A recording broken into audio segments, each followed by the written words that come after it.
Hi, how's it going?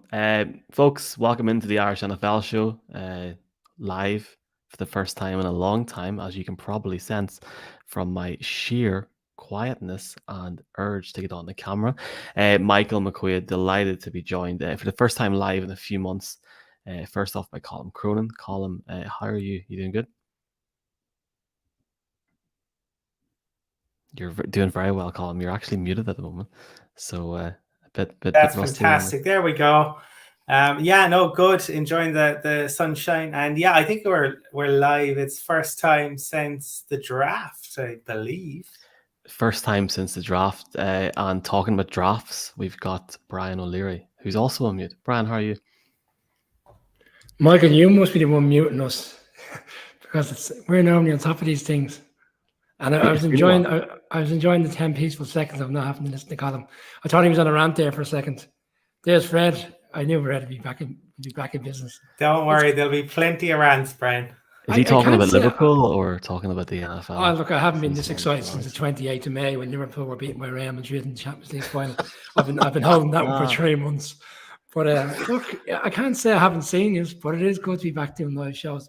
Bank Holiday Monday, I think it was after the draft, when we recapped on, which was an eventful few weeks. But we've still. Is that how long it's been? So it's been what, 3 months? Give or take. Now, that's not to say we haven't been lashing out good content, Michael. We've had a very, very good summer. We've had a number of GMs on the show. A new head coach in Kevin O'Connell, and I believe we've got a few other things in the pipeline for the next few weeks. So I think there's a good bit of content coming. And yeah, I think it's great to be back because ultimately the best shows for me are the live shows. Well, first off, folks, if you are listening into the podcast or watching live, thank you very much for doing so. We are presented by the Lingus College Football Classic, which, lads, is like 16 days away. It's 2 weeks this weekend, Northwestern against Nebraska. A bit more news to come on that very soon. You can follow us at IRENFL on Twitter.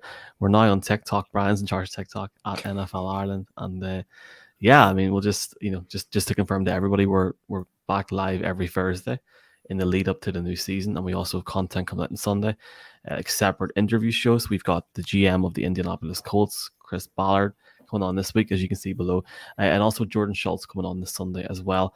And then we're going to also have big division previews coming up over the next few weeks, because 1 month today is the start of the regular season on the Sunday, September the 11th, with some great games, which I'm sure we'll talk about a bit tonight. And yeah, so looking forward to it. Really appreciate the support, folks, especially it's been, it can be quiet in the off season, but to have people tune in every week on the show, both video, audio, means an awful lot. Colum, we should highlight, Michael, for anyone. Obviously, look, it's been a busy summer. A lot of people, it is their one opportunity in the year maybe to get away. And if people did miss some of the interviews with the likes of Joe Sheehan, with the likes of Kevin O'Connell, Tom Telesco, and others, they are available both on our YouTube channel and as a podcast. And we were very fortunate, some really kind of interesting people. The GMs are a very smart and interesting group. So well worth checking those out, whether you're a fan of those teams or not. I mean, look, Tom Telesco should be an arch rival, given that we are Broncos fans, but you'd have to say he was really, really interesting to talk to. Well, we'll start off with you, Brian, then, and we'll go back to Colum in a second. Do you want to maybe recap on your off season? Has there been a storyline of the off season for you?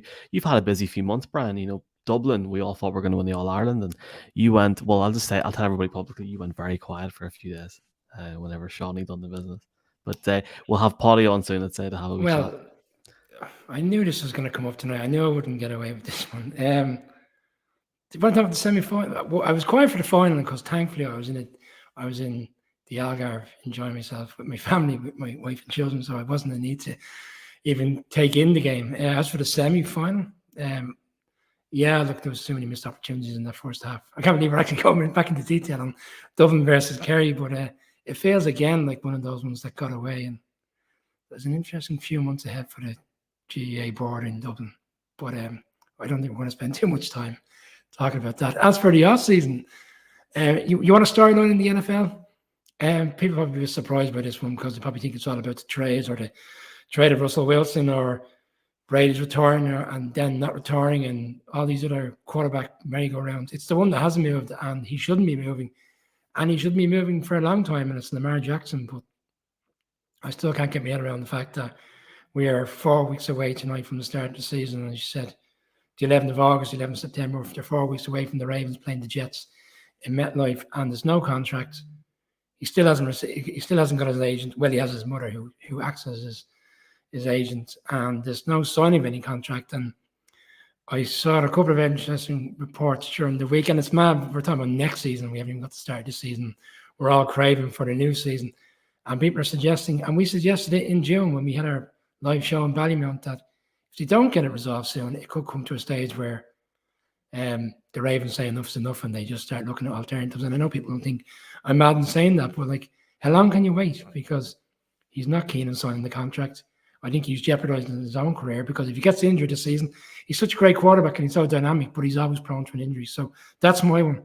The fact that that's not done, and could it be the storyline of the next offseason potentially if he was to be traded? But that's probably something for further down the line. Colum, talk to the hand, because if he isn't listening, for people on the podcast, he's wearing a shirt with I actually think you're pulling it off very, very well. What's been your story of the off season? And you've had quite a busy off season as well yourself, man. It's a Michigan t-shirt for anyone who's watching. That's what it's in relation to. Where to begin with this off season? We could discuss a team that has new ownership, a new quarterback, a new president, but we'll leave that one for right now, because once again he is the story of the day, the man who almost led his team potentially to another Super Bowl, only for Cooper Kupp to ruin it for him late in the game. He then we talked about QB hokey cokey last year. Well, he did the hokey cokey himself. He was in, out, retired, unretired. He flirted with the Dolphins. Bill Belichick maybe put a stop to that with an inadvertent text to Brian Flores. And then he's gone on holiday in the middle of training camp, and everybody says this is fine. This is the most normal thing in the world. Waddy asked, where is Marco? Indeed, where is he? Maybe he is on holiday with Tom. Tom on a holiday, a cruise, maybe on a Caribbean island. We don't know. He's gone. 10 days he's disappeared for. You imagine, look, he's Tom Brady. I'm sure it'll all be fine. We've seen it all before, but there's got to be somebody out there, one of his teammates, who thinks, hang on, this guy wanted to be on another team and now he's disappeared in the middle of training camp. It's an interesting one.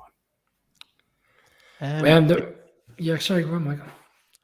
I was just going to update everyone on my off season, and it's been a quiet enough off season personally. I want to thank Colum publicly.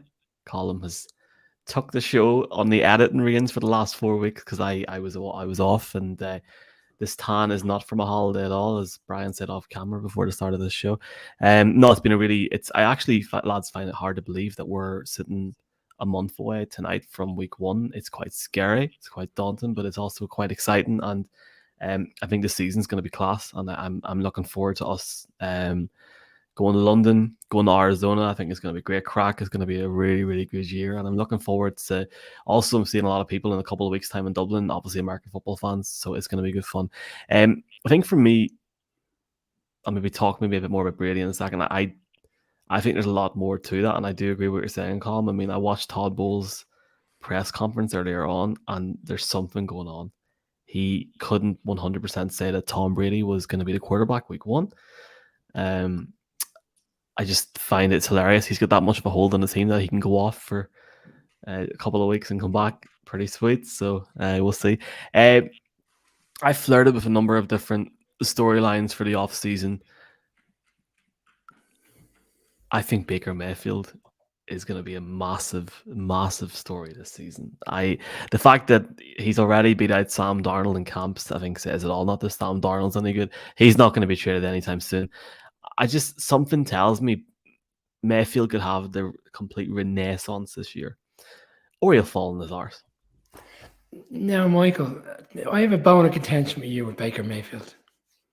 Because a couple of months back, you were very outspoken on this show about a particular player who bought another person's jersey. And you said you thought it was a bit of a farce. Well, Baker Mayfield has bought the punter's jersey, and I was waiting to see your comments on that, but it never materialized. There's one as well called Brian with the Lions with Matthew Stafford's jersey as well. Yeah, that's true. Yeah, the new wide receiver is taking number 9. It's only today that was. Yeah. Yes. Anything to say on the Browns? No. Fred Flunk is saying, lads, any info on Jeff attending the game in Dublin in 2 weeks? No, Jeff. Well, congratulations to Jeff, friend of the show, obviously. He has joined Hawaii as a director of player development. Hopefully, we'll hear from him. He's very busy, lads. In case you're wondering where his podcast is, he's flat out, but he'll be back soon. He's not attending the game. Jason Bell is attending the game. More on that in a bit. There's loads of questions. It's Michael in the Panthers hoodie. Easy, Brian. It's definitely good to be back. Yeah, Brian, I should have maybe noted that about Kayvon Thibodeau, who apparently Colum going by Brian is the second coming, and apparently all the things have fallen into place for this Giants team, and I hope they have. I hope they have, because I wouldn't go that far. The Giants I wouldn't go that far for the Super Bowl. No, I jumped in. Apologies for jumping in. I was actually going to roll in a bit on the Brady team, because we got some questions in today, and one that came in from Declan, who's a good friend of ours and supports the show. He asked a question on the fact that Brady wasn't penalised as part of this whole investigation. But yet the Dolphins have been, they've lost a 4th-round pick. I think it's a 4th, and Brady is, as Colum has touched on, he's flirted with the Dolphins, and he's walked away scot-free with he hasn't been reprimanded at all. So Brady does what he wants, and Brady can go away on a 10-day holiday during training camp, but I don't think it's going to impact him whatsoever, because I remember a couple of years ago when COVID kicked in, Colin made the point that Brady had no off-season like anybody else and still managed to win the Super Bowl with his new team, and I don't think this will impact the team whatsoever come week 1 or beyond into the season. We will talk. There's a few comments there about the game in Dublin, lads. We'll talk about that towards the end of the show, about maybe what plans are and stuff, and talk about that as well. Colum, has there been anything outside of Tom Brady that you've picked up on in training camp? I watched the Hard Knocks last night with the Detroit Lions, and I have to say, I'm not being paid by HB with sports in any sense of the form here. I absolutely loved it. Dan Campbell, lads, is oh my God. Like you would have to literally, if you watch him in this show, you will be rooting for this team this year. I want them to get over 10 wins. Not going to happen. Maybe 7 or 8, but unreal. Like, he literally loves, like, you just know from watching him, he loves that team. There's also a couple of players that are dancing, singing. Aidan Hutchinson's, I think, thing went viral, but really enjoyed it. I think it'll be on TV soon, and maybe on Game Pass by the weekend. I, of course, watched it completely legally, Colin. Well, I look, Hard Knocks is always good fun to watch, and I think we have seen some clips on social media of the Lions, and certainly, what they will be looking to do is, we've seen the kind of togetherness that they have. They've added some pieces, and we, can they build on that? The pieces, look, training camp it's good fun, and you watch it and you get these incredible hype videos, but it's training camp, and I think that's, preseason training camp. I remember last year, Zach Wilson was getting a lot of love at training camp, and it was as if he was the QB that was going to have the best season, right? Trevor Lawrence, we knew, had the talent, but it looked at that point that Zach Wilson was ready to take the league by storm. And then you saw the way in which that played out. So I think you have to take it all with a little bit of a pinch of salt, perhaps. For me, some of the ones, the stories that are probably worth keeping an eye on are around potentially some of the injuries, and particularly Matthew Stafford. there has been an issue with Matthew Stafford's throwing elbow, and that seems to be causing quite a lot of soreness. And that is one, obviously, that we're going to need to keep an eye on to see how that goes. And there's obviously for some of the other players who are missing. When will David Bakhtiari be back for the Packers? That is one. And Kyler Murray, poor Kyler Murray, he won't have DeAndre Hopkins for a significant chunk of time at the start of the season. He's obviously had the issues around that clause in the contract, but then he picked up COVID, and now he has a sore wrist. Don't know if that's playing Call of Duty on Xbox, but you would have to say a less than ideal off-season for Kyler and the Cards. Brian, the Cardinals are going to be on Hard Knocks in season, premiering this November. I'm sure you'll be watching it. Well, it'd be interesting to see what the relationship is like between Kingsbury and Kyler Murray, because for those who haven't picked up on the contract that was signed, I believe, 3 or 4 weeks ago, the fact that they initially put in this 4-hour study stipulation that he's studying tape for 4 hours every day, and then they pulled it out, and I suppose that information shouldn't have been leaked. But it feels like he's been rewarded with a contract, for essentially not doing his job, because he did come out with some strange quotes, and I don't need to do any study, I know it inside out, but judging by what we saw towards the back end of last season, and as Colum always likes to remind us, that particular playoff game in which the guys, the Mannings and Russell Wilson, all questioned his plays in that game. So it'll be interesting to see where his head's at, because time and time again, people are questioning if he has the right attitude. He's got the money now. That should be going away. The head coach has got the money. He's under pressure this year, because they started so well over the years, and they seem to fall away. So I just want to pick up on what Colum said about training camp. I mean, the injuries, like for you guys, Tim Patrick looked like, standout player, and everybody felt he was going to have a big year, but Russell Wilson gone. McCoy Becton, there's a storyline behind that with the Jets anyway. He's gone. N'Keal Harry, I don't know if he picked up on that today. I know the Bears took a flyer on him, taking him in from the Patriots. He's essentially gone now till November. He's not going to get signed there. He's going to be, you can't see why the Bears would hang on to him.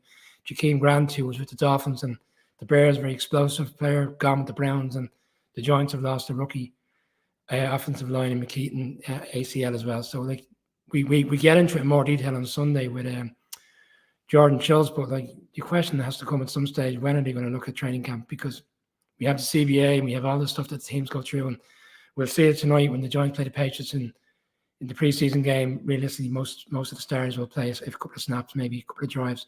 Training camp needs to be bottlenecked. It needs to be reduced. It's going on for too long. I mean, some of these players are in training camp from around the 15th, 18th of July, depending if you're a rookie or a veteran, and you're not seeing a field until the 11th of September. It's madness. It needs to be looked at. Said it last year, said it again, and there'll be 4 or 5 more players, I guarantee it, before week 1 that will go and be big players, which will impact each team season. It's a bit like we should have like a national league before the actual season starts off, maybe have a bit of crack. Yeah, and they're wearing, some players are wearing different helmets this year, but yet injuries are still happening. I was joking about Colum sort of having the crack when I was on holiday, and there was a day when I picked up my phone and seen Tim Patrick was out for the year, and I thought, I'm turning my phone off now. I hate this time of year for injuries, but you're right, there will be another 3 or 4 injuries. Please God there's not, but it's inevitable at this time of year that something's going to happen like that there. I'm going to put you lads on the spot now. There's been a couple, I think Fred put a comment in asking us about bowl predictions and stuff. We have got stuff coming up both on Twitter and YouTube over the next few weeks looking at that. What about, lads, how about this? Is there one team at the minute in the NFL that you think have not improved at all over the last 6 months and you think could be in trouble? And without going into too much detail, I'll start off and say the Bears. What protection has Justin Fields got? Who's he going to throw the ball to? Detroit's improved. Detroit has improved. Minnesota have got a new GM and a new head coach, and Kirk Cousins is probably going to play a bit better, and Aaron Rodgers has got what he wants. So that's mine. If you want to piggyback on the Bears and and agree with me. I'm not trying to throw at the Bears fans, but Colum, what's your thoughts? No, the poor old Bears. You got to feel sorry for Bears fans. It's been again not an easy off season, and Roquan Smith this week. But to me, and I'm sure there are plenty of people who may not like it, but I think I don't think the Cowboys, I think they're still a solid team, but I don't think they've improved. I really don't. If you're looking at what they have done over the course of the off season, it's Amari Cooper goes, and Jerry Jones is sticking his nose in really around the Zeke stuff, which I think it's the last thing you want as a head coach or an offensive coordinator, when the owner / GM, when he wants to be, is deciding, who gets a workload. And a lot of that comes back down to Zeke's contracting, and I think kind of justifying in his mind what they're paying Zeke. Look, don't get me wrong. They still have some very talented players on that roster. They still have a couple of really good players on the O line, but I think that they won't be the powerhouse that maybe they have or threatened to be. Right? It's the law of diminishing returns. Since Zeke's first season, we've seen Dak flash at times, but I just think that maybe others in the NFC East and in the league writ large have really improved in the off season, and I think Dallas are at best standing still, perhaps taking one or two steps back. This might surprise many people, but I would say the number one seeds from the AFC, the Tennessee Titans. I mean, we saw how the season ended. There's so much kind of question marks over whether Tannehill is the right answer quarterback. He's so inconsistent. We saw that playoff game against the Bengals. And then on draft night, they traded away arguably one of the best wide receivers in the league in A.J. Brown. And yeah, they made an immediate replacement in terms of bringing in a wide receiver in the first round. But people have said to me, "Oh yeah, but Jamar Chase did it last year, and in his first year, and the Bengals went to the Super Bowl." But you got to look at where the Bengals were last year, and here's what their expectations were compared to what people would expect out of the Titans, to put all that pressure on a wide receiver who's just come out of the draft to pick up the slack immediately. And I'm not sure where Tannehill's head's at. I mean, he didn't show up for the voluntary camps, and he's getting paid $33 million a year. He should be there. He's had a difficult end to the season. So I think there's a lot of question marks with the Titans this season. And then the flip side of that is the Colts have only improved. They brought in Matt Ryan from the Falcons, and you'll see it in the interview with Chris Ballard. If people take time out to watch it, how impressed he's been already with Matt Ryan. And you could argue right now the Colts are the better team and certainly the favourites to win that division, which you wouldn't have thought, bearing in mind that come towards the back end of the season, a lot of people felt the Titans could potentially go to the Super Bowl. But I think we could see a drop off from the Titans this year. Inevitably, number one to something else, but I just think overall, I don't think they're going to be the team we saw last year. Yeah, we've got Chris Ballard coming onto the show this Sunday. Chris Ballard is the GM of the Indianapolis Colts, and if you're a Colts fan or an NFL fan, you might want to watch it because he talks not just about the season ahead, but also about potential international games in the future. And that's all I'm going to say. That's on YouTube at 7 o'clock on Sunday and on Twitter at 10 o'clock on Sunday. Or if you just love listening to the soothing tones of Brian O'Leary and Colum here, podcast 7 o'clock on Saturday. The NFL preseason does not get underway tonight. The NFL preseason got underway last Thursday in the Hall of Fame game. The Raiders played the Jacksonville Jaguars. Lads, who, if anybody, are we keen to see in action? I'm actually intrigued to see backup James McCourt, who has not had a bad training camp at all for the Los Angeles Chargers. And I know we're all rooting for him. It's going to be pretty cool. I think he's going to get a bit of reps this weekend. I think they're playing the Rams in a scrimmage or a preseason game this weekend. It would be fantastic if he made the final roster. So, time will tell. What seems to happen, or what seems to have been happening, going by social media at least, and people that spoke to somebody that covers the Chargers this week, they're really impressed with him. So maybe if it doesn't work out from there, he'll still be able to pick up somewhere else. Please God, he has a good training camp and it makes history, because we've been waiting since 1986. So that's the one that I'm looking for, selfishly, just to see what happens. Colum, is there anybody you're keen to see in action this weekend? Will you be staying up tonight to watch the games on NFL Game Pass? No, because I didn't win the Euro Million, so I still have to work. So I won't be staying up to watch it. But I have a couple of players actually I'm really interested in to see them.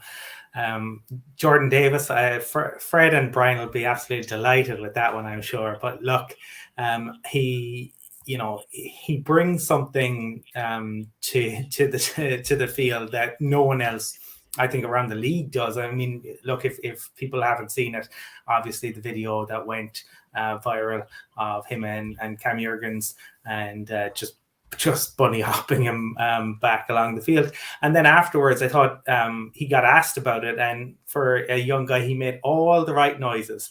Joe Flacco, Ryan Tannehill, take a note out of the book of the young man who went in front of the media and was asked about the video going viral. And he said, I hate it. He said, look, that was one drill. There have been plenty of other one-on-one drills. And Cam has gotten the best of me. People shouldn't be just focusing on that. That's how you handle media questions. So I'm really interested to see what he can do for the Eagles. And I suppose the other one is Trey Lance. It's Trey Lance season in San Francisco. Mike Silver had a really interesting piece today. He's back with the San Francisco Chronicle, and he had a really interesting piece around Jimmy G. And apparently, after Jimmy G signed a then record deal a few years ago, 2018, I think it was, and had been sitting with the Lynch and with Kyle Shanahan, he then disappeared for months, wasn't returning phone calls, wasn't returning text messages. And that is part of the reason why Kyle Shanahan and the 49ers wanted to move on from Jimmy. That might help to explain why they were willing to give up what they did to move up in the draft. We've always, I think that there'll always be kind of talk around that, and maybe it'll be 10 years time that the book comes out and we'll learn what was really going on. But that was very interesting. Look, Trey Lance has thrown fewer passes in his career to date in college and in the NFL than Tom Brady did in last season. So we need to see what Trey Lance can do. And look, in Kyle Shanahan, he obviously has a very gifted head coach, but Kyle now has to, come scheme without his right-hand man and Mike McDaniel. So that is definitely something I am keeping my eye on. I don't know how much of him we'll see, but I imagine we'll see a little bit of Trey Lance over the course of preseason. I've got a couple for you. I'll start with the quarterback battle in Seattle. It's 12 months removed from when Drew Lock lost out to Teddy Bridgewater, and it looks like right now he's going to lose out to Geno Smith, which doesn't say a lot for Drew Lock. And I still think it's quite surprising that the Seahawks haven't potentially made a move for Jimmy G, and maybe there's a whole reasons behind that the 49ers just won't release him within the division. But it'd be interesting to see who does win it. As we touched on in separate conversations, it looks like Geno's ahead of him in the pecking order, but I mean, those things can change. But the problem is, how much can you really take on in terms of what we see in preseason? Most defenses are not showing any schemes. It's all vanilla stuff, and it's hard to really get a proper feel. And then a couple of players, because they're getting so much hype, and their second-round wide receivers, and Sky Moore with the Chiefs. A lot of people are saying Tyreek Hill is gone, but Sky Moore will be able to step up.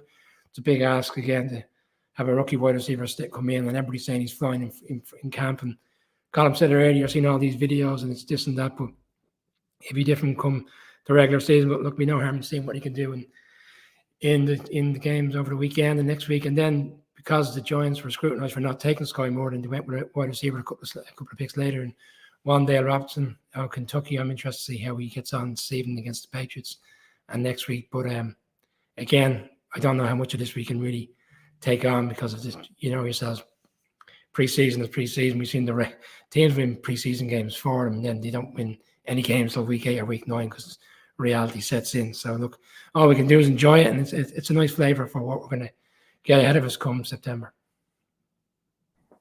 Before we get to the preseason and before we get to September, both myself and Colum had the opportunity to go to the Shamrock Bowl last Sunday, and I think it would be a miss not to bring it up.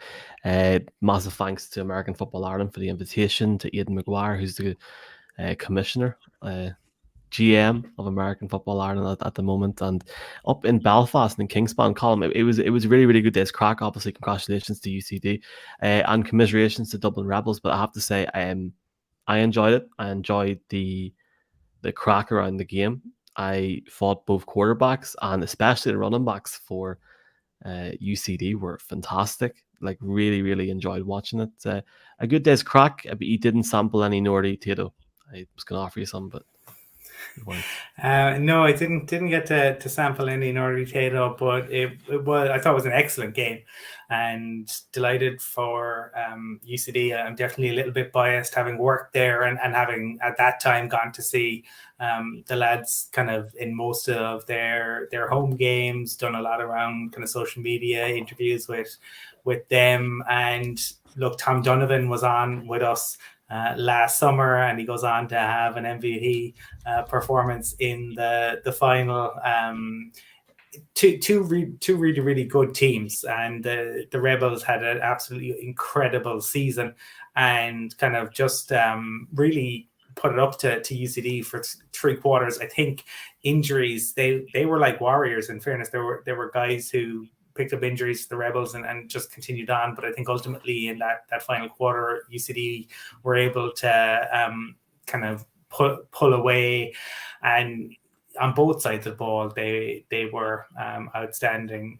It's I think the games the week before, in Division 1 and Division 2, were, from what I hear, really good as well. And I know that Liam Ryan, who is the OC with the Vikings and a guy who's been involved in the domestic game for a long, long time, was live streaming both those games and the Shamrock Bowl, and that's a great addition, so that wherever people are, they get the opportunity to watch. And I think he was saying that at one point there were over 1,500 people watching the live stream of the Shamrock Bowl, which is a testament, I think, to the popularity of the game across the island.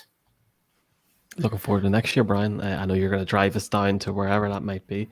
So, well, I didn't make it, unfortunately, last Sunday because I was occupied at a different game. But just as well, because I've been out with Colum a couple of times over the course of the summer, and I believe he was the party animal on the UCD bus all the way back to Dublin. So, as a man who's been out with Colum a few times, I find it very difficult to keep up, and I can only imagine what it would have been like if I had went last Sunday. Is that fair, Colum? There was a good sing song on the supporters bus on the way home, and I think everyone thoroughly enjoyed themselves. I think in terms of I suppose looking then to the are we doing questions, or are we looking a little bit more around? I think we can jump into this if you want, but if you don't want it, it's all good. No, let's go. Do we think it's do or die for some quarterbacks? Tua Tagovailoa, I'm going to be able to pronounce his surname by the end of the season. Derek Carr, Kirk Cousins, Ryan Tannehill, Daniel Jones. I'll start off. Derek Carr, no, because he's got the contract, hasn't he? He got the extension. He got more money. Yeah. They'll give him more time. Something tells me it'll take time for him and Adams to gel, which is fair enough. Cousins, no, it'll be a couple of years, I think. Tannehill, yes. Daniel Jones, I like Colum. If Daniel Jones has a poor start to the season, I hope he has a great start to the season before Brian thinks I'm jumping on the team here. Do you think he sees the season out? Who's the backup in New York? Tyrod Taylor. You go out in the lung for him. Big time. Daniel Jones will definitely see the season out. I think will. it's all for the Giants. It's all about seeing what they have this year, and if it doesn't work out, they're going to take a QB next year. I think Derek Carr could have a very good season, but I do think if he doesn't, let's see. I think that if you look at the way in which that the extension was structured, that only really guaranteed a year. That's all it really guaranteed. They gave themselves an out there. So that is one that potentially Tannehill, Malik Willis would have to make enormous strides, but I do think he is under some pressure, certainly after the way it ended. Tua should be a lot better, you would imagine, and if he's not, given what they have put around him, both in terms of the offensive line, in terms of weapons, and when you bring Mike McDaniel in and the running game that he should bring in, Tua is. I think there definitely will be questions asked if Tua doesn't perform, and Kirk Cousins.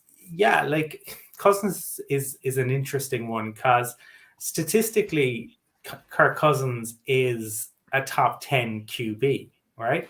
But that's where I think you need to delve a lot more into the game than just statistics, because would you trust Kirk Cousins to lead your team to victory in a clutch moment? And I am very interested to see, though, what he can do with Kevin O'Connell. We were lucky to get the opportunity to speak to Kevin O'Connell. He's a brilliant football mind. He's super smart.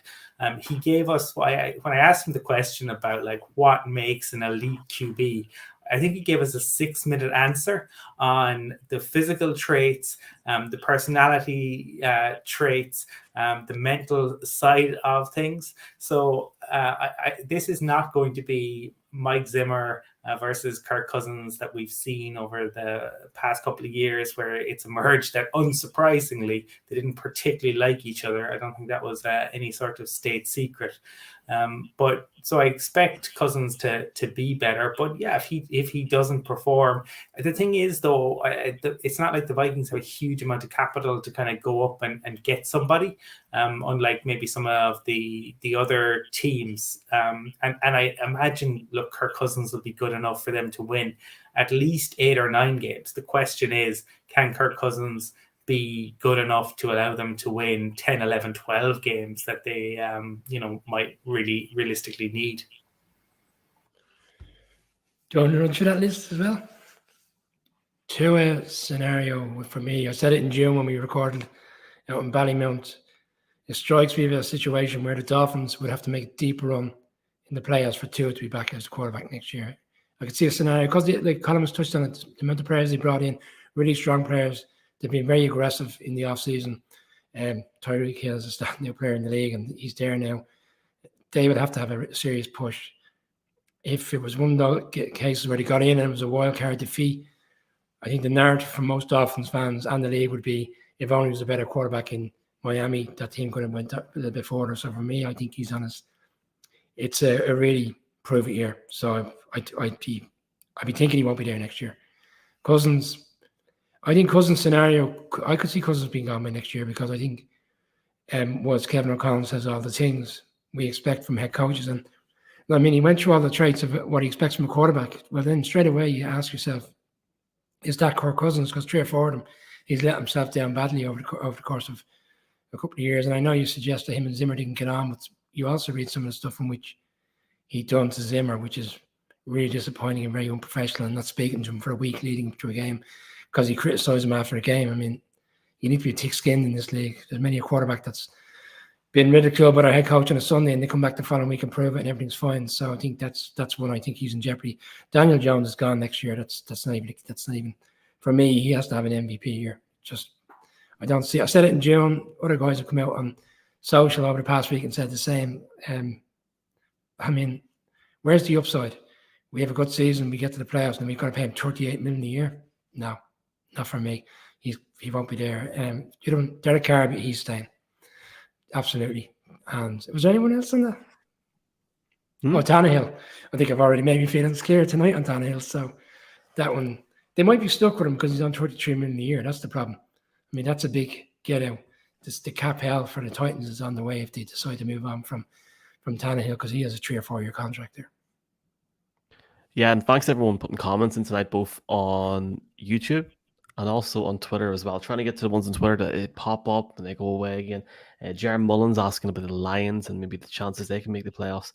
We are going to have a show, Jared, and everyone watching for each division. We're going to go through teams in detail, but maybe very quickly. For me, they're a 7 or 8 win team, maybe third in the division. Colum, do you want to spoil your preview of the NFC North or just give Jared some feedback? Sounds like a big Lions fan, so it's a big year for Jared Goff. I think that the question for the Lions, probably a lot of it comes down to Jared Goff, because I like a lot of what they've done, certainly, and I think they've addressed a lot of the questions. They started from a really, really low base last year. I mean, they were not a good roster, but they played hard for Dan Campbell. They lost a couple of really close games. They obviously then had a good ending to the season. We've seen the stuff on Hard Knocks, the comments and stuff like that. It looks like the camaraderie is there. I suppose, they need to win games early this year, right? At least a few of them, because if they don't, then it becomes difficult to continuously motivate players if they're not winning. I think Goff needs to be better than what he was. He is a player who Dan Campbell criticized publicly last year, and he did respond the week after, but he was up and down all too frequently. Look, they have a pass rush there as well, and they definitely have added pieces. Are they a playoff team? Everything would have to go right for them. You feel it, and we certainly will go into it in more depth. But I do think that they are a team that has shown and should be significantly improved from where they were last year. The Bengals won 4 games this season prior to going to the Super Bowl. It can happen. Teams can come from absolutely nowhere and find themselves in the playoffs and make a run to the Super Bowl. Do I see the Lions making the playoffs? No. Do I think they'll improve? Yes, I think even 7-8 wins is still a bit of a stretch. And look, as I said, we touched on the GMs and the head coach we've had on. The first person we reached out to this offseason to get on the show was Dan Campbell. That was the first request that went in, because he really was entertaining. And one of the key things at the end of the season was how much Goff and him seemed to be on the same page, despite all the difficult defeats. They rallied, they had a couple of wins, and they looked to be on the same page. So I think he has created a unity within the camp, but ultimately it's going to come down to how many games they win. And it's, again, last year was fine because they were losing some really tight games. I mean, you think of the Ravens game where the record, Tucker kicks a field goal in terms of the length. Then they go into Pittsburgh. They end up drawing a game that goes to overtime. They were so close in so many games that you knew that this was coming. And then they beat the Vikings. I know they beat the Packers with a second string at the end of the season, but they finished off well. But they start with the Eagles. That's going to be difficult. There's other games then straight away that I think they go to Green Bay early. They can't find themselves getting to a 0-5 situation, because you know yourself, at that stage it starts to unravel. And then before you know, a head coach that looked like he was on the right track with a team, things can quickly change. But I like what they've done in the offseason. I like what they did in the draft. I like the fact that they went from 31 up to 12 to get Williams, the wide receiver, who everybody felt was the best wide receiver in the draft, only for the fact that he was carrying such a significant injury. So, look, I really hope they do well, because he's a character, Dan Campbell, and Goff has critics as well. So it'll be interesting to see how he does. We're going to talk about the college game in 1 minute before we get a final few topics. At Joe Nannery, lads, is asking, is Aaron Rodgers interested? Seems like he might pack it in mid-season. I can think of 200 and something million reasons why he might just plop along for a few. I mean, how ironic would that be if he just doesn't turn up to the London game and retires? Not going to happen, Colum, is it? No, it's not. Look, he has certainly had an interesting off season, using some ayahuasca, which all good now. I'm sure there are some players from a decade ago, Josh Gordon and others who would love to have if the NFL had taken a similar approach to at that stage. He has his new tattoo. No, I think Aaron Rodgers is it'll be an interesting one, right? Because the Packers, obviously, their wide receiving core has been it's not exactly much vaunted. I was listening to Sam and Steve on the PFF podcast, and they made the point. It'll be really interesting to see if can, I suppose, Aaron Rodgers elevate this wide receiver core, or will it be the case the wide receiving core just aren't talented enough and they, as a result, drag his play down a little bit following 2 MVP seasons? That it's certainly something to keep an eye on. Andrew Brandt has always said that he feels that Aaron Rodgers is going to have one more season in Green Bay, and that's it. He'll be out after this season, and he feels that the way the contract is structured allows that to happen. If he plays next year, he's definitely playing the year after because of the way in which the contract is structured. So, could this be Aaron Rodgers' true last dance at Lambeau? Well, Brian, there is the title for the YouTube video. Big thanks to Joe. I can't believe we're asking this question on the very first show of the new season. Is Aaron Rodgers? Yeah, look, Cole's made a fair point. We've seen in the past where they've gone into games where they've been down a number of wide receivers, but because of the play which Aaron Rodgers can give you, he finds ways to get the job done. And you ask the question then, do they have to be paying big money to wide receivers? Because no matter who he brings in, he seems to be able to get the job done. But there has been times over the past few years where he's convinced the ownership that the other wide receivers are lacking in comparison to Devontae Adams. And I'd ask the question, did he know Devontae Adams' trade was coming? He tried to play out that he did when he signed the contract. I'd be surprised if he thought that was the case. I think he was coming back with the last dance potentially with Adams, but not to be. They brought in Sammy Watkins. A lot of people are going to talk up the fact that he's had a number of injuries over the past few years, and he's still the player that he was when he was in Buffalo and stuff. I'm not convinced by that. So they do have 2 really effective running backs in Aaron Jones, and we saw from AJ Dillon last year, he started to come on. So maybe they won't be as pass orientated as we're used to. They've also lost the offensive coordinator. He's with yourselves now in Denver. So maybe they'll go a different route this year and maybe be a bit more run orientated, and then that will allow Rodgers to find players who are free in the open field, because teams are, I suppose, doubling up on potential runs. Okay, let's talk about our partners and also the fact that there's a massive game happening in Dublin in a couple of weeks' time. Dublin, Ireland will be the centre of, I guess, the American football universe for the weekend. Week 0, Northwestern playing Nebraska in the Lingus College Football Classic. Colum, for me, it's almost hard to believe that this game is in 2 weeks. Like, it seems, obviously because of COVID and because of the delays to everything, it's hard to believe this game is in a couple of weeks. Looking forward to the game. There's been a few comments this evening from various different people asking about the game in terms of pre-game tailgates. A lot of that information is on the website, collegefootballireland.com, and also on the College Football Ireland Instagram page. There's like a brochure you can download, like a PDF file. There's like bars and tailgates. There's tailgates on the Friday. Very much looking forward to going to the show, both as a fan and someone working at it, Colum. It's going to be a good weekend.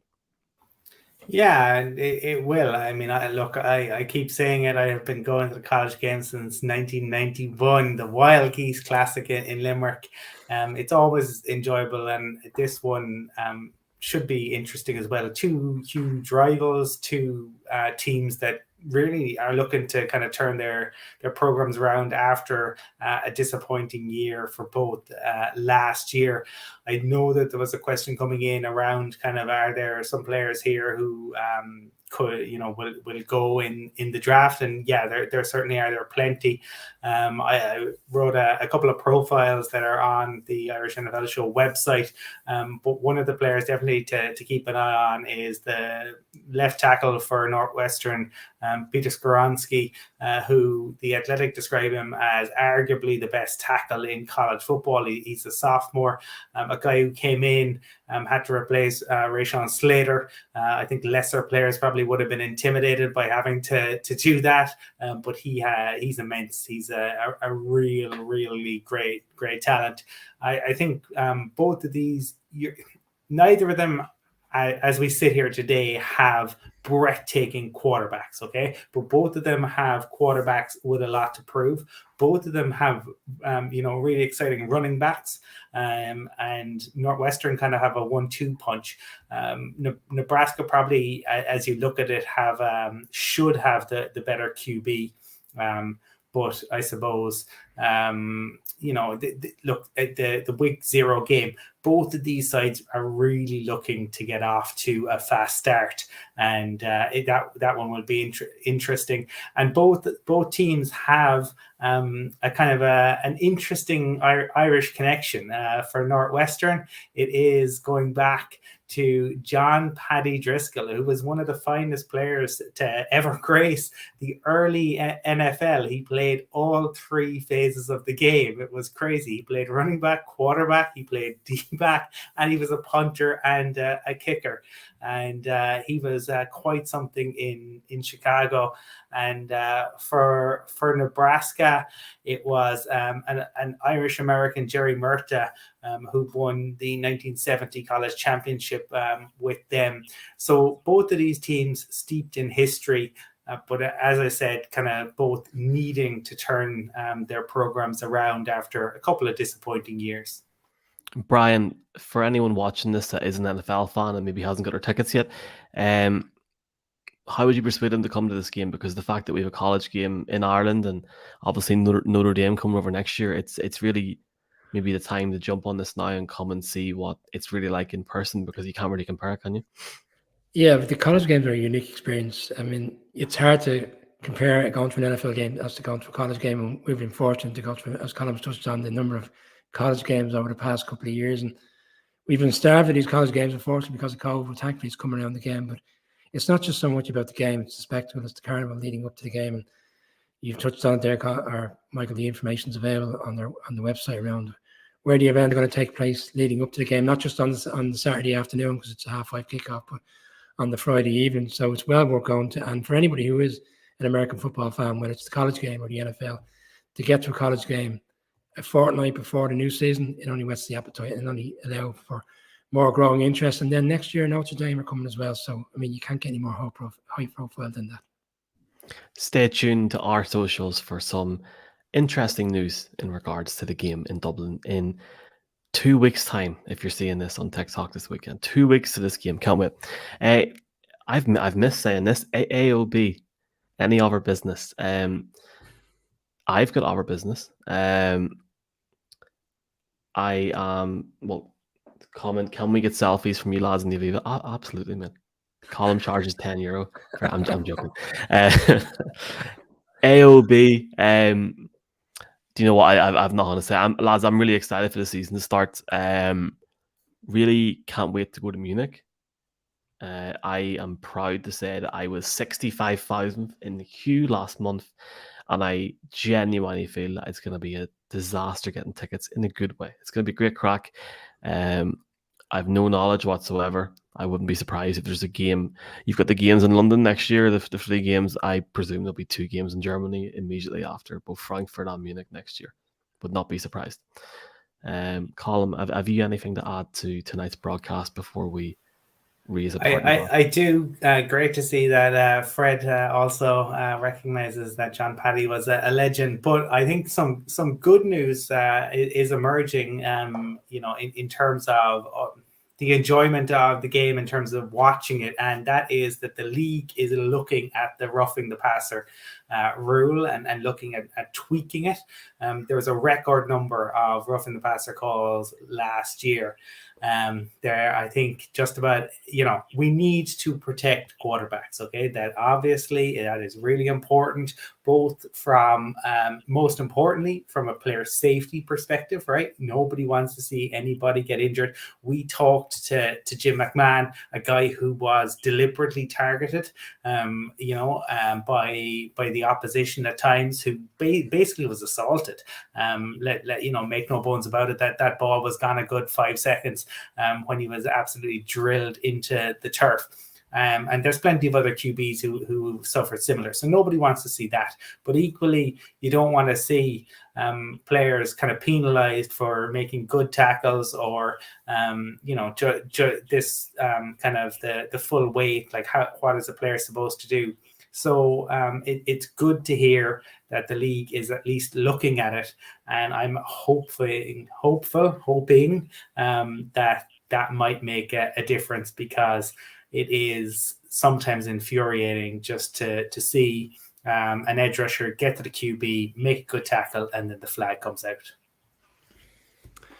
Nothing in particular, Michael. The Giants are playing in an hour. I'm looking forward to watching that, despite the fact it's preseason. So there's one. And then I would just say... You're going to sit up and watch it? I am, Michael. Don't be surprised. I haven't seen any game for a long time. So I'll see. Well, I mean, you're a Man United, Ireland, Dublin fan, so it's been a rough year. So it's been a rough year for all of us, Michael, in fairness. I wouldn't be getting crowing too much. And then the other thing I would just say is, look, we've got a number of shows coming up in lead up to the season. You touched on it earlier. The fact we're going to do divisional previews, which I don't believe we did last year, but ultimately the best one is always the season preview show, which was very entertaining last year in terms of the picks for divisions and who was going to go to the Super Bowl and the playoffs. So I'm looking forward to doing that show, which is, again, because it's always entertaining, especially if who knows, we might have a fourth person back by then. We'll see. No. Looking forward very much to the season previews and everything going on in the next few weeks. If you're listening to this on the podcast format, folks, please subscribe, please follow us. If you're in Spotify, please give us a review. Really appreciate it, and really appreciate your support. If you've any feedback to give us in the podcast, you can email podcast@irishnflshow.com. And I'm looking at everyone watching live. Thanks to everyone watching live tonight. It's been good crack. We now have a new button, which actually I haven't showed these guys, which does this. You ready, boys? Watch this. Yeah, plays the music in the background. This is going to be a disaster editing that. However, for everyone watching that tonight, folks, massively appreciate you taking the time on your Thursday night listening to us lads chat. You crack about football. You can get us on TikTok at NFL Ireland, Facebook, search Irish NFL Show, YouTube, subscribe. There's giveaways coming over the next few weeks on YouTube, on Twitter at IRENFL, from Michael, Colum, Brian. That's us, yeah. That's this is as quiet as it's going to be. Like, it only kind of ramps up from here as we head towards the beginning of real football. The next few weeks are the opportunity for teams, obviously, to make tweaks, and we'll see some guys, undrafted free agent, make big plays over the course of preseason, make the 53-man rosters, and hopefully go on to have great careers. Thank you. And these shows are the quieter ones. I tell They you, are. It'll be busy in a few weeks, Brian. You got the Roses Tree coming up, and pre-season's almost over, and it'll be good crack before Champo starts. Lads, we've hit the 1 hour mark. Thanks a million. If you are listening to the podcast, please give us a sub. We'll see you next Thursday night. Chris Ballard and Jordan Schultz. Sunday, 7 o'clock YouTube, 10 o'clock podcast. Or if you're really keen, 7 o'clock, podcast on Saturday, 10 o'clock Twitter. I'll get that all right by the start of the season. Cheers, lads. Have a good one, yeah? Have a good one.